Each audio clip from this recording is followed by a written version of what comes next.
პირველ რიგში დავიწყებ იმით, რომ ჩვენი სასკოლო კლუბების ასოციაციის ახალი ეკონომიკური სკოლა საქართველოს და საქართველოს უნივერსიტეტის მიერ განხორციელებული ყველა პროექტი არის ინოვაციური და სრულიად ახალი ჩვენი მოსწავლეებისთვის და არა მხოლოდ მოსწავლეებისთვის, მათ შორის ეს ამ ფორუმში ჩართულები იყვნენ სტუდენტებიც, ვინაიდან 15-დან 25 წლამდე გავზარდეთ ინტერესიდან გამომდინარე ფორუმში მონაწილეობა.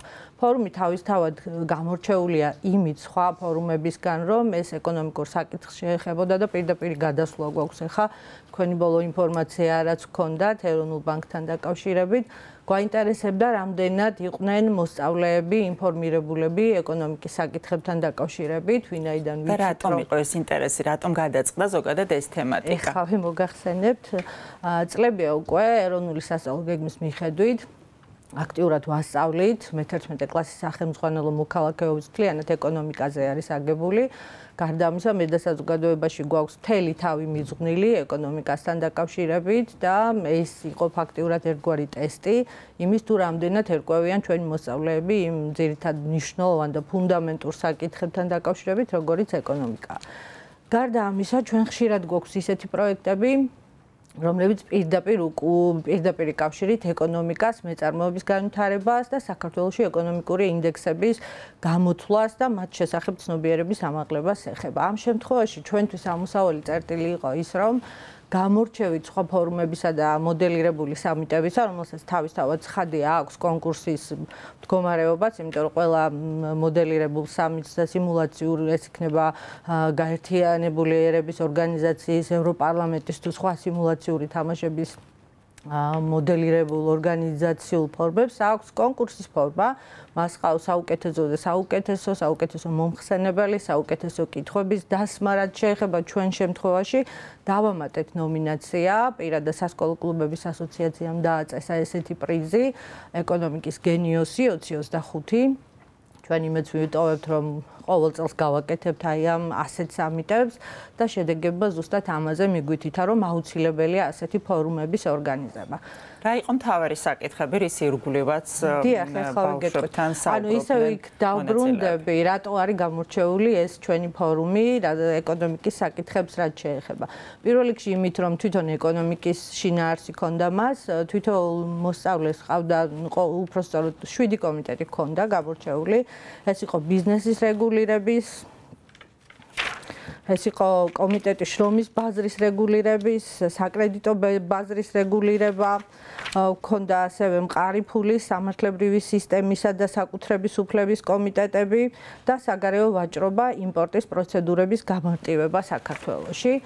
და მთავარი იყო ის, რომ მათ უნდა წარმოედგინათ კომიტეტებში განაწილდნენ ბავშვები, იყო 10 მოსწავლიანი, იყო 7 მოსწავლიანი კომიტეტი, თითოეულ კომიტეტს ყავდა თავისი ხელმძღვანელი, აკადემიური ხელმძღვანელი ცხადია, უნივერსიტეტის პროფესორებიდან წარმოდგენილი, ყავდათ ერთი ორგანიზატორი, თვითონ მოსწავლეს, რომლებიც მოსწავლეები ირჩევენ აი ამ ორგანიზატორებს და ყავდათ ერთი ხელმძღვანელი კიდე, რომელიც უტარებს გარკვეულწილად მასტერ-კლასს მოსწავლეებს თუ როგორ უნდა ჩამოყალიბდნენ კარგი სპიკერები, მომხსენებლები და როგორ უნდა იყვნენ კარგი მოდებატეები. ზოგადად ეს ფორუმები ემსახურება კიდეც აი ამ უნარების გამომუშავებას ჩვენს მოსწავლეებში.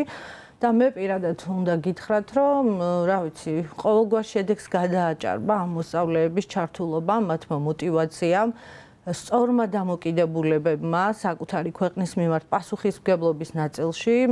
შაბათ-კვირა სტარდებოდა და ორშაბათს ჰქონდა დასკვნის ცერემონია და მიუხედავად იმისა, რომ ხშირად მოსწავლეებს ეზარებათ ხოლმე დილით გაკვეთილებზე, ცოტა აგვიანდებათ ხოლმე, ყველა უკლებლივ მოდიოდა 1 საათით ადრე, მეცადინეობდნენ, იყვნენ მონდომებულები სრულიად.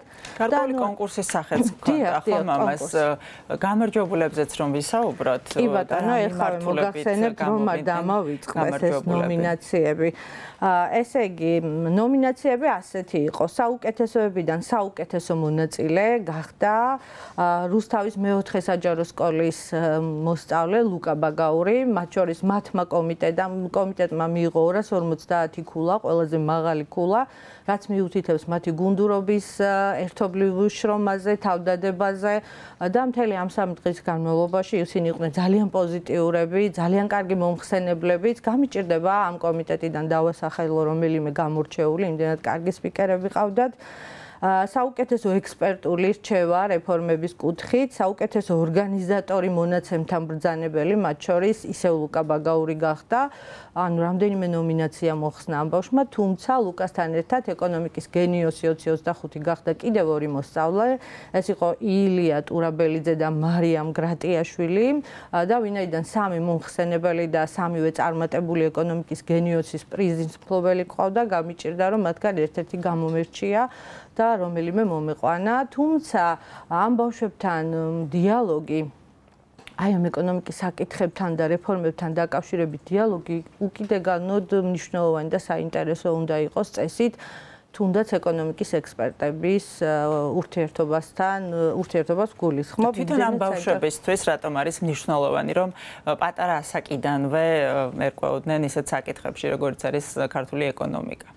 დიახ, რა თქმა უნდა, იწეგანაც აღნიშნე მე ზუსტად ეს, რომ ეკონომიკა არ არის ძირითადი საგანი ეროვნული სასწავლო გეგმის მიხედვით. თუმცა მე-11 კლასში მოქალაქეობა მთლიანად აგებულია ეკონომიკასა და მეწარმეობაზე, იმ ძირითად ტერმინების ცოდნაზე და პლუს ამას ამ უნარების გამომუშავებაზე, რომელიცაც მეწარმეობის დაწყება და ზოგადად მეწარმეობა და ეკონომიკის ძირითადი მიმართულებები ქვია, ამიტომ წეღანაც თქვი, რომ ეს იყო ჩვენთვის ერთგვარი ტესტი, რამდენად კარგად მუშაობს და რამდენად შეიძლება ეკონომიკა გახდეს და აუცილებლად უნდა გახდეს ერთ-ერთი მთავარი ძირითადი საგანი, არა დაუშვათ მე-11 კლასში ეთმობოდეს მთლიანი სახელმძღვანელო მოქალაქეობას ზოგადად შემოვიდეს სკოლებში მთავარ ერთ-ერთ ძირითად საგნად ეკონომიკა და აი ამან ზუსტად ეს იყო ჩვენთვის ერთგვარი ტესტი, რომ ეს არ იყოს მხოლოდ და მხოლოდ რაღაცა კონკრეტული ბავშვების გარემოცვისთვის ხელმისაწვდომი ასეთ პროექტებში მონაწილეობა, რომელიც ეკონომიკური ინფორმაციებს და ცნობიერების ამაღლებას ეხება და ზოგადად საქართველოში მცხოვრები მოსწავლეებისთვის იყოს ყველასთვის ხელმისაწვდომი ეროვნული სასწავლო გეგმიდან გამომდინარე, თუ კი ცხადია ეს საგანი ჩაიშვება ერთ-ერთ ძირითად საგნად, რაც ძალიან მნიშვნელოვანი არის.